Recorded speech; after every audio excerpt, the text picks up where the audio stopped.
we're still struggling to sort of grasp the basic issue that when it comes to preventing identity crime in the digital realm, we need to look inwardly to government to see, what role government can play closing the gap between the nationally recognized authoritative credentials that government issues that work in the physical world and what we are trying to do online, where there isn't really any way today to, present a counterpart to those credentials online or ask the government to vouch for you when you're online.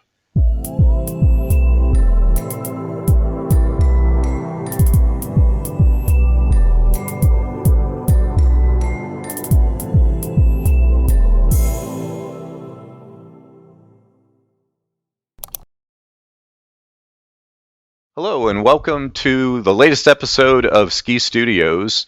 My name is Geoff Slagle, and I'm the President and Chief Business Development Officer for Scitalis, and it's my privilege and also a pleasure to have with me today a very special guest, someone who is super well known in the identity space. I had an opportunity to share with a friend that I was going to be bringing this colleague on.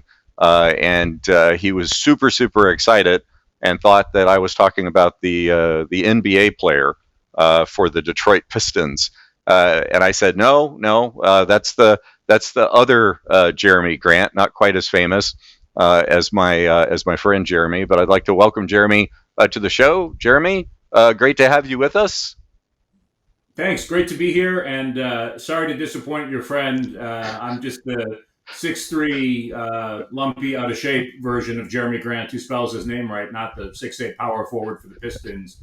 No, that is who I intend to come back as in my next life, because he's obviously living the better Jeremy Grant life than I am. Well, We're I going don't. to get into an identity discussion.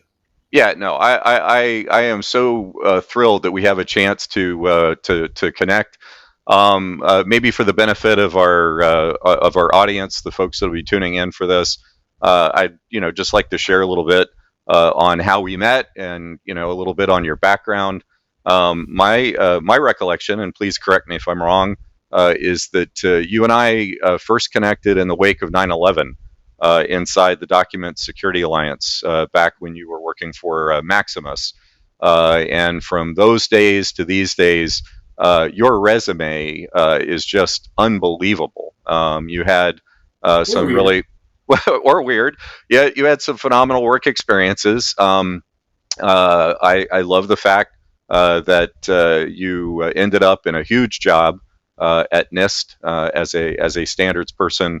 Obviously, the National Institute of Standards and Technology, super important agency, and kind of the culmination of a call for reform in the area of username and password just isn't enough. I mean, if there was a poster or some kind of a bumper sticker on what the call was for something like NSTIC, I think that was kind of it. And I know you ended up, I believe you landed working with one of the former secretaries of Homeland Security, and were part of a really nice compilation of experts, and have now been with Venable for the last several years. And also in the midst of all that, figured out how to launch something known as the Better Identity Coalition. And so I think one of the things, Jeremy, I've sort of been priding myself on this notion of I would love for these visits to be live without a net, and doggone it, that's exactly what we're doing. So I've got a short list of things that I'm kind of interested in asking you about, but I'd like to maybe start with just sort of finding out what do you think right now needs to be the focus for those of us that are involved in or affected by, interested in the world of digital and electronic identity.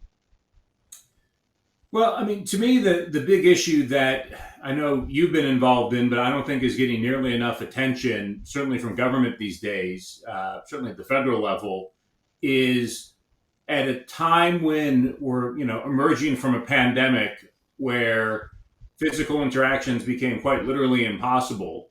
And as everything shifted to the online channel, we saw organized criminals sweep in just an unprecedented fashion to leverage compromised, stolen identities to steal tens of billions, probably hundreds of billions of dollars by the time it's all totaled up at the end of the day in government benefits, not to mention what happened from the private sector.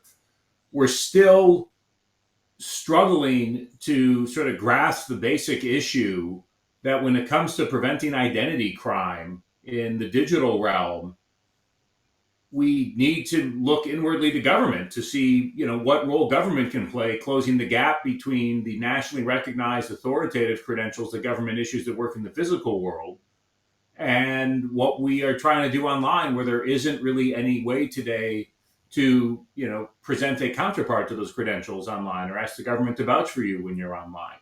And it's, to me, I think there was just a congressional hearing. It was a recording this, on June 16th. There was a hearing 2 days ago in the select subcommittee on the coronavirus in the House, where all the inspector generals were, presenting about what happened with identity fraud and benefits. And when they were asked about this topic, they all kind of went, and just kind of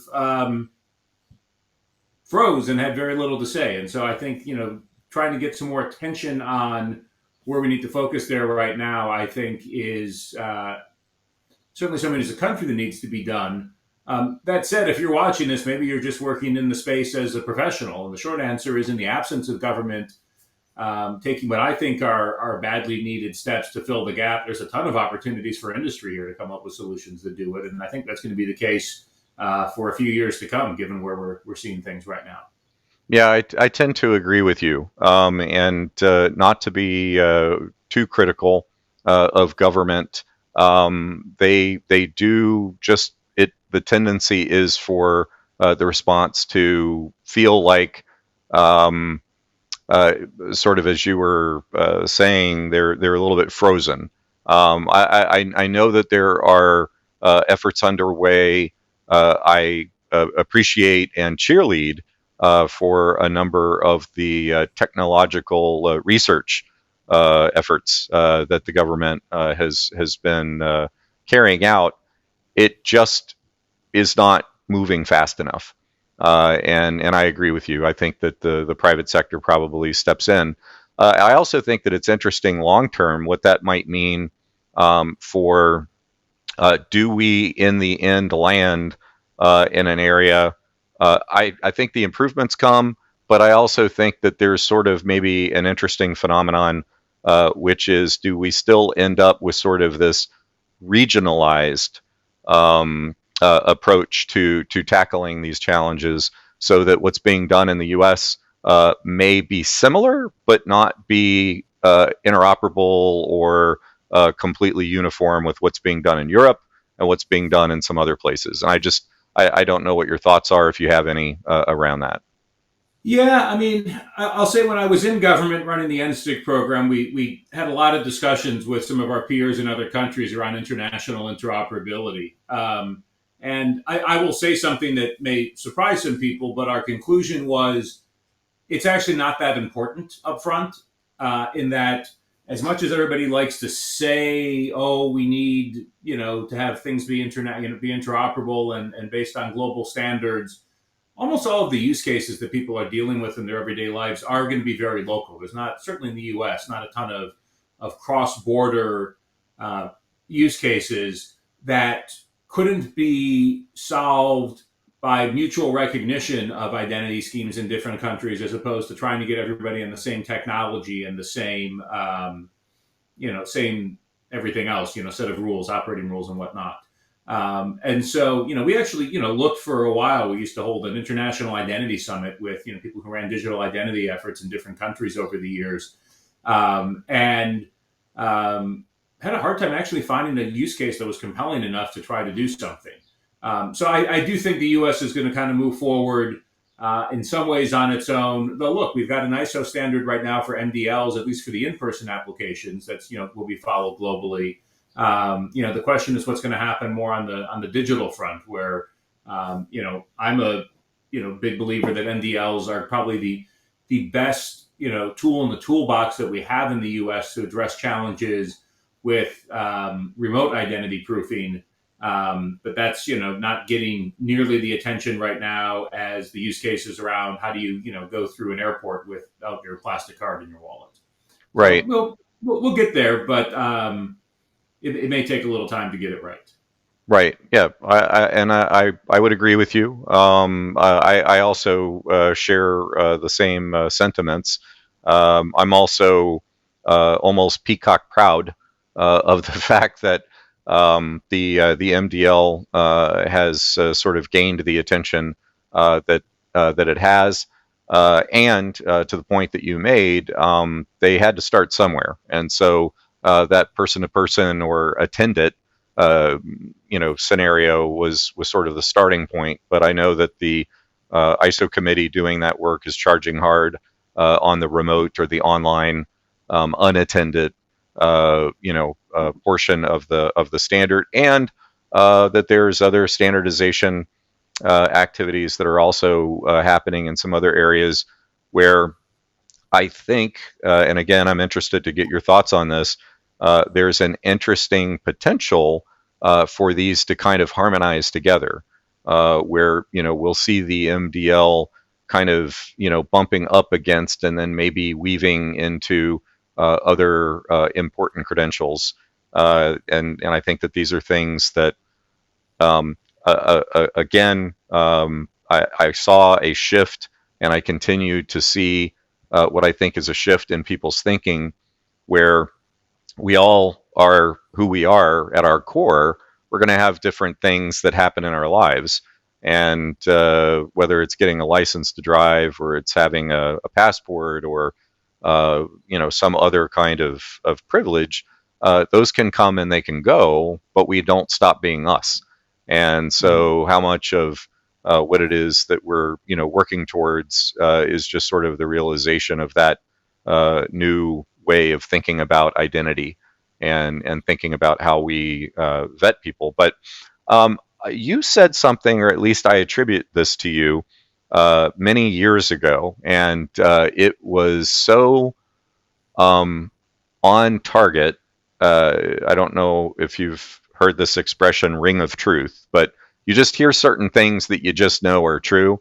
And I believe you were the first person that I heard really talk about the identity echo chamber, and this sort of idea that maybe one of our biggest foes in some of what it is that we've been trying to do is that we keep talking to each other. And a lot of the work that we're involved in, and the conferences that we attend, and things that we're doing, feel a whole lot like we are preaching to the converted. So do you have any updates, or do you have any thoughts around what the cure is for that?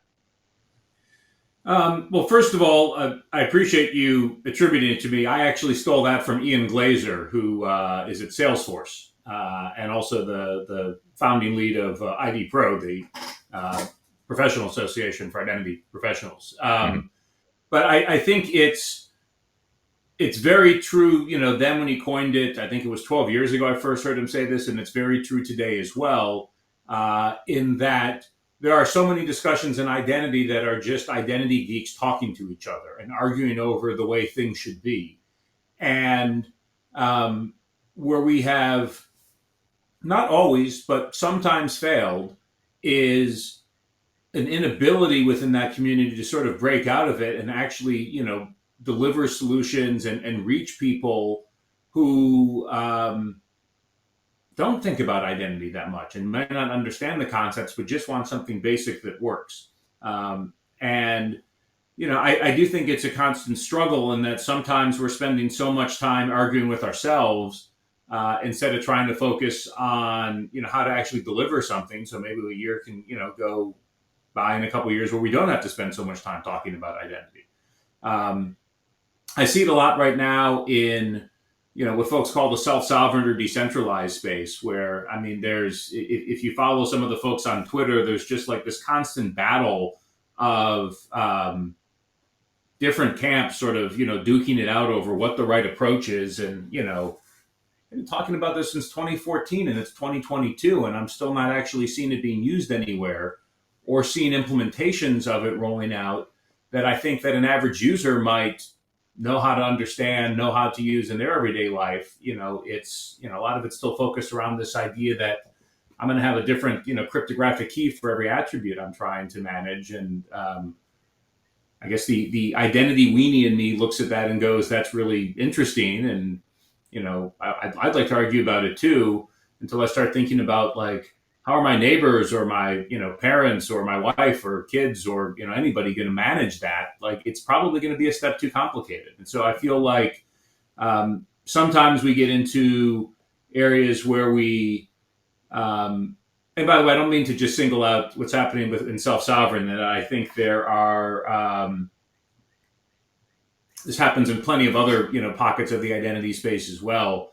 But, sometimes we attract too many dreamers who, can't actually focus on delivering. And so Sure. I think, trying to figure out what can we actually do to deliver something that does have concrete value and that, embraces good principles, good technical architecture without necessarily trying to, achieve some, utopian vision of an identity solution. We lose sight a little there sometimes. This is where I'm excited by what's happening in the FIDO Alliance with the push, at least on the authentication side, not identity, to deliver passwordless in a way that's just super easy for people to manage and use. And I think while I'm a little frustrated where the first round of mobile driver's licenses have been focused, again, like, what's rolling out is something that's digestible to people and they'll be able to understand it and use it in their lives. And that's going to make a big difference. We need more things like that these days. Sure. I agree with you. I'm happy you made a comment, though, about FIDO, because that was certainly something that caught my attention as well. And I was hoping that maybe you would share with, again, our audience your thoughts. I know that the FIDO Alliance, well, one, if you could say a word or two about what the FIDO Alliance is, and then, from my perspective, they had been working for quite some time before, a recent breakthrough, where, they really appear to have the support of, the big companies, the tech giants that, if something like the FIDO efforts are going to succeed, they're far more likely to with buy-in from those. So, if you don't mind, can you say a word or two about that? Yeah, I mean, so FIDO was formed nearly 10 years ago, focused very keenly on, the tagline is simpler, stronger authentication. And it was really focused on, getting back to my point before around challenges in the identity space with, sort of the dreamers, dreaming up things that are, hard to go actually execute on and help people.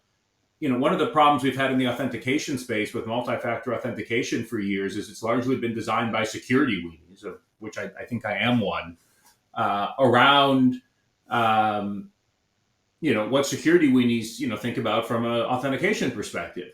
And, so we've come up with things like, smart cards or carrying a one-time passcode with you that you then have to, enter a second password in after entering the first. I mean, it's user experiences that most consumers have looked at and just basically went there, and Sure. they do everything they can not to use it.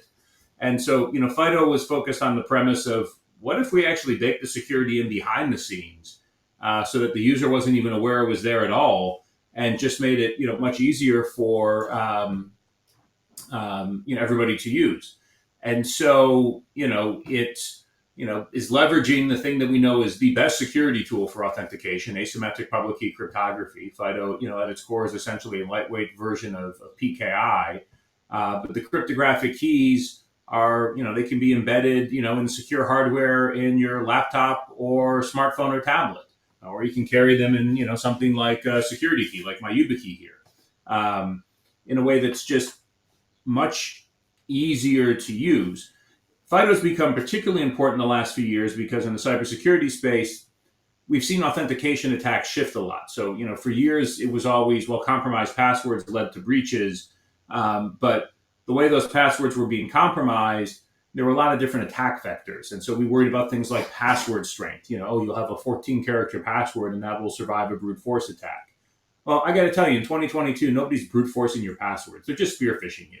And you can have a 60-character password, and if you fall for a phishing attack, which millions of people do every month, Right. you're going to enter in that 60 character password word for word, and it will then be in the hands of the attacker. Likewise, you can be phished if those one-time passcodes are only good for 30 seconds. That's enough for them to take that over and take over your account. You're getting a push notification, same thing. You're tricked to click the push button. So what FIDO is focused on is really, how do you, do this lightweight form of PKI, essentially giving you the security benefits without the hassles that I think a lot of people dealt with in the PKI space over the years in terms of managing keys and using them. And it's gotten, really good buy-in, I think in part because, look, the technology behind FIDO is really sound. It's really secure. But the fact that if you look at just their board, it's about 42 members. It's really sort of a who's who of, if you were to say to yourself, who do I need to actually solve the password problem? Recognizing it's going to need collaboration among competitors. You've got major tech platforms, Apple, Google, Microsoft, who collectively make every operating system on every device we make, a lot of the devices as well, and pretty much every browser that people use, short of Mozilla, who's supportive as well on all of this. You've got major banks, major cloud providers, firms like Meta and Amazon as well. The payment networks, the chip makers, because so much of this is based on hardware-based security in terms of what's actually in your devices, and then a bunch of the security vendors are there as well. But so much of this is being driven by the big names that you need to collaborate if you ever actually wanted to truly get an industry-wide approach to killing passwords. So the big announcement that came out a couple months ago was around the concept of what people are calling pass keys or multi-device credentials, because as great as FIDO was and as much progress as it was making, there was still one big issue that was holding back adoption, which this gets to the point I was talking about before around some of the same problems with self-sovereign identity, that we're expecting people to manage cryptographic keys. And, just as an example, with FIDO, so I've got my iPhone here and I've got an iPad here. Both Apple devices, because the rule is one private key per device, per service, if I were to use, excuse me, FIDO to log into my bank, I would need to have a separate private key on each device. And then if I lose one device, I'd have to recreate, a new private key pair. Well, maybe that's fine if I'm only dealing with 3 or 4 key pairs. I think I've got 300 or 400 passwords. And so if we're really going to replace all of those with this concept of a pass key instead, you can see where things get, pretty funky pretty quickly. So the announcement that we saw a couple months ago from Apple, Google, and Microsoft is they're now working on secure ways to essentially sync keys between devices, so that if I get a new smartphone next year, I don't have to spend a month going to every service and recreating a public-private key pair. It will just sync through the cloud and, seamlessly move from one device to another.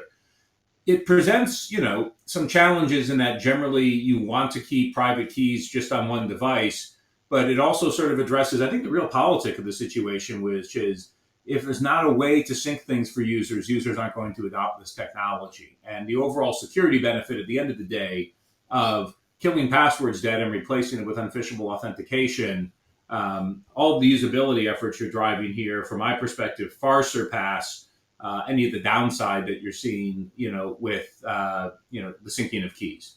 Right. Okay. Well, this is going to be. I mean, this is a game changer, clearly. And then the question comes back around to this isn't something that people are necessarily being forced to do. So the things that we're discussing here are really all these are options that are available to people, and they have to be the ones in the end to make those decisions to move towards these technology advances. Do you have any? And I know I don't always love the crystal ball questions that come at me. The most popular one being, how long do you think that it's going to take for us to move away from a physical driver's license to a purely digital or electronic version? But as far as the uptick or the buy-in on what we're talking about with the FIDO. What do you have any numbers, or do you have any estimates on what you think it will be, and how long that will take? Yeah, I mean, I don't think we're ever going to truly be rid of passwords, but I think what you'll see in the next 18 to 24 months is a lot of big consumer facing brands. When you go to sign up for a new account, you'll be given the option to not create a password. They'll say, do you Right. want to create a passkey instead? Yeah. And so, talking about choice, yes, on one hand, people can opt into it, but on the other hand, it's going to basically be the logical choice for people Hmm. because who actually likes managing passwords? They're the worst combination of security and usability that we could, come up with these days. And so look, one of the things I saw at the RSA conference last week, there was a big, seminar on this, and a lot of big brands were up there, Hmm. companies like PayPal and Chase talking about the benefits of this because I think it's going to, finally allow people to get the passwordless in a way that doesn't really require, rather than requiring the user to do more, it Hmm. requires the user to do less. And Hmm. I think most, people are going to like that. Right. I agree with you. Well, let me, if I can, I'm gonna switch directions a little bit here. I'd like to go back and talk a little government with you, if I can. Sure. I don't know what your finger on the pulse of things outside of the U.S. has been, but in Europe, you probably are familiar with the ITIS. Uh, And the new digital ID wallets initiative. Yes, very, very familiar with what's happening there and have been engaged, with some clients on that front as well. Right, and I definitely would love to sort of say, I think, and at least this is again my perspective on this, is that I believe that there are parallels between what is happening in Europe and what should be happening in the U.S. In that EIDAS, while well intentioned, fell short of where it needed to be. Do you agree? Yes or no? I have referred to eIDAS as the real ID of Europe. Lots of hype, lots of mandates, lots of Yeah, deadlines. yeah, We're what, 17 years after Real ID, and we still don't have full compliance. eIDAS hasn't run quite that long, but I will say for all of the hype and big proclamations about you must do this by X date, right. we still have a whole bunch of countries who have yet to bother to notify. Those who have reported underwhelming benefits. And by the way, I'm going to sound harshly critical of eIDAS. Mm, I actually think it's really important and, in fact, was groundbreaking in terms of this idea that you could have different countries recognize each other's ID schemes and have a central hub to validate all of that. That's actually, it's kind of amazing, but you can't overlook the fact that this actual impact has been, somewhat muted. I think rather to, relative to what a lot of people were suggesting it was going to do. Agreed. And I think that there's a hope that with this second iteration to the regulation, there's more chance that you're going to see better traction, and things will start to move with this EU wallet. So I again, I for one sit there as both a cheerleader, and also someone that wants to roll my sleeves up and say, hey, how can we help? Um, I think it's also going to hinge on maybe being a little bit more open to the private sector and the contributions that can be made there. I know in the U.S. we have experienced, going back in time, and this isn't necessarily just within the last couple of years, but at least the last couple of decades. Sometimes good ideas, good programs languish because of a breakdown between government and the private sector. Really, Mhm. kind of being able to work better together. I wanted to get your perspective on the current administration and what their positions are, and with regards to uh, you know the things that you and I are talking about right now, the things that are important in our world. Yeah. I had caught a little bit of news that made it sound like that they were taking up the challenge, and we're going to be working towards making some improvements on the identity management front. I'm curious. if you think that this is real, or do you think that this is another, that they've got a good intention, but they may not have any success, or they may not have the success that they're talking about? So it's interesting, you contrasting the U.S. and Europe. I mean, the European. Well, I want to come back to the digital ID wallets because there's a couple big things I like about that, and a couple big things I don't like, where I worry it's going to fail. Mm-hmm. Mm-hmm. I think the biggest thing I like right now is Europe's actually recognized how important digital identity is, and has put a strategy in place to try and tackle it Right. across the continent, which is something we do not have in the U.S. And to be clear, I'm not advocating as the guy who ran the NSTIC program for NSTIC Part 2, but we don't have any plan right now. Now, the administration, President Biden announced back during the State of the Union that they were going to issue an identity theft executive order, which could be one place to focus on. Look, we put a letter together in the Better Identity Coalition with the Chamber of Commerce, the ID Theft Resource Center, Electronic Transactions Association, Cybersecurity Coalition, saying, if you want to stop identity theft, the best thing you can do is actually give Americans tools that can prevent them from ever becoming victims in the first place, and actually highlighted what mobile driver's licenses could do if they were focused on the digital use cases as opposed to, the in-person use cases where they are right now. Right. I talked about this earlier. I think we really have this backwards in terms of the use cases we're prioritizing. It'd be nice to go through an airport with my phone and not a plastic card, but we've got,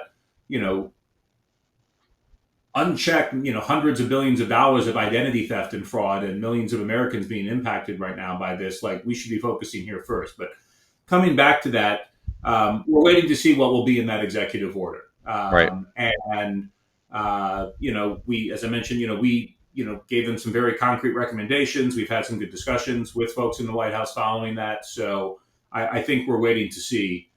From my perspective, the process, that they should be following is similar to what, there's a bipartisan bill in the House, the Improving Digital Identity Act, led by Bill Foster, Democrat, and John Katko, Republican. That's the kind of process they really need to be embracing right now to, try and drive things forward. So no, we don't have a digital identity strategy right now. And the Europeans do. And, one point, I've certainly made talking to policymakers is I worry a little bit about this from a matter of economic competitiveness in the U.S., in that it's not just, Europe, but it's a lot of our peers across the globe are actually focused on this in a way that we're not. Mm-hmm. And, there was a McKinsey study a couple of years ago that showed digital identity, if we actually did this right and had the infrastructure, could add 4% a year to GDP in the U.S., which is pretty significant economic growth. Something I'd certainly be thinking about as we're potentially teetering on the edge of a recession. Sure. Not having that strategy at a time when other countries do means their GDPs can rise, and we might be more stagnant. And so, I really think this is an issue that needs a little more attention. So, Jeremy, we're talking about the EU wallet, and talking about the conflation that sort of exists there, and you were making a comment about some of the concerns that you had.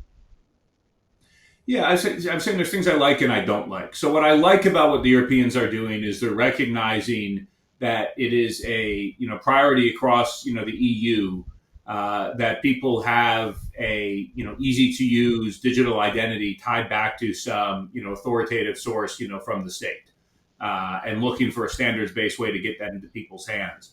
What I don't like, and where I think they're probably overly confusing things, and many cases making things, complexity is really the enemy of the good in many cases when it comes to identity, is they're, mixing in the interest in solving identity for people with a separate political interest in basically reducing the influence of big American tech platforms in Europe, which, while I completely understand that they want to do that, there is a part of the EU digital identity wallets initiative that is basically premised on the idea that Apple and Google have their wallets in smartphones, and that's bad. We don't want people to just have wallets that come from big American tech companies. So the answer is your country is going to build a separate competing app for your digital wallet instead. And maybe I'm just a little too American in my thinking, but I look at that and go, huh? Right. Like, I have concerns about the power of the tech platforms, but I don't know that I think the answer is to say that, my country is going to build an alternative for me and I'm going to want to download that and keep that on my phone instead. I think there's better ways to get competition and alternatives than that. And so, and I will say I've had this discussion with a lot of Europeans as well, who, I would say share. I don't think it's just an American centric point of view, who look at this and kind of look at it sideways and go, wait, really? Like that's the answer? That Right. we're worried about Apple and Google, so the government's going to step in and build a product that people think will be better? Right. So this is where I think between that and also, I've had this discussion with a number of people. If it was just a digital identity wallet, that'd be one thing, but they wanted to cover payments and you'll carry your education credentials and health. And I think sort of the more complexity you put in it, not to say academically, I like the idea of being able to carry all of those things in one wallet, but the more you layer on, every one of those introduces its own set of technological quirks and, sort of legacy standards and also a lot of like laws and regulations in terms of things that govern the use of it. That this just seems like the sort of thing. I hope it's not the case. In that, while I admire how ambitious the proposal is, it also feels like the sort of thing that could end up collapsing under its own weight because they're just trying to do too much at once Right. and not focusing on just delivering basic functionality for a few core things around identity. Right. Oh, and very well said. And I absolutely agree.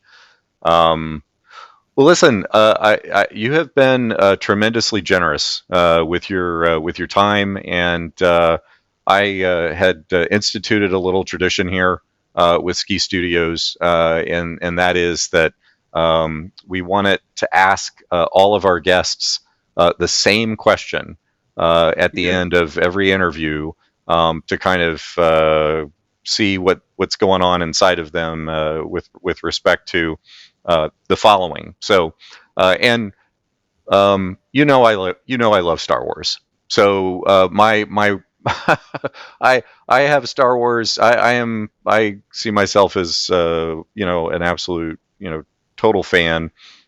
Super excited about all of the Star Wars activity here of the last couple of years and all the things that have been happening. So when I kind of came up with this question, I was thinking of it somewhat in Star Wars terms. So, this may go beyond the planet and go to a galaxy far away. But here's the question. If you could be emperor for a day and, Mm-hmm. just, more, not maybe demeanor, and being a bad guy, but having that kind of power, and you could do any one thing, with regards to, uh, identity challenges, identity management, whatever. If you could wave your hand and say this is now going to be, fixed or better or whatever, do you have something? Is there something that you would personally love to see change or happen? Well, I would assume, first of all, that I'm a benevolent emperor and Yes, you not are. Not an a bad evil guy. emperor serving the dark side. Yeah, no, it's a very simple thing for me. And actually, a lot of it ties back to the bipartisan Foster Katko bill I mentioned before. I would, if I had a day, direct NIST to within a year come up with a set of standards and framework for accelerating mobile driver's licenses for the digital use cases. I sort of said this before. I think the fact that the U.S. is deferring to ISO to figure this out at a time when we're having a massive crisis that's leading to organized criminals stealing billions from Americans every year is absurd and needs to be addressed. And so I would give NIST 12 months to say we're not waiting for ISO. You figure out how this is going to work in the digital use cases, and then I would bundle that with about $2 billion of grants to states over 4 or 5 years that would be contingent on them implementing that standard to accelerate the deployment of mobile driver's license, which would ensure you get interoperability and set a high bar for security and privacy, which we're not seeing right now in the MDL implementations in the States, and some of them are a little all over the place. That, I think, could solve this problem once and for all, and it's a pretty easy and cheap solution in the wake of hundreds of billions of dollars lost to identity-related cybercrime every year. Right. So that's I think it's the one thing I would do. I got a couple other secondary thoughts, but they're not as interesting. They actually a little bit more toward the dark side. I understand. I understand. Well, listen, Jeremy, thank you so much. I hope that we might be able to talk you into coming back on in a future date to visit with us Absolutely. again. But as I said, we really we appreciate you. We certainly appreciate your leadership in the ID community, and wish you the very best in the coming days with the things that you and Venable are working on and towards. So thanks. And with that, that's a wrap on our latest session here with SCY Studios. Hope that you'll tune in the future, and we appreciate you stopping by to visit with us today. Have a good one.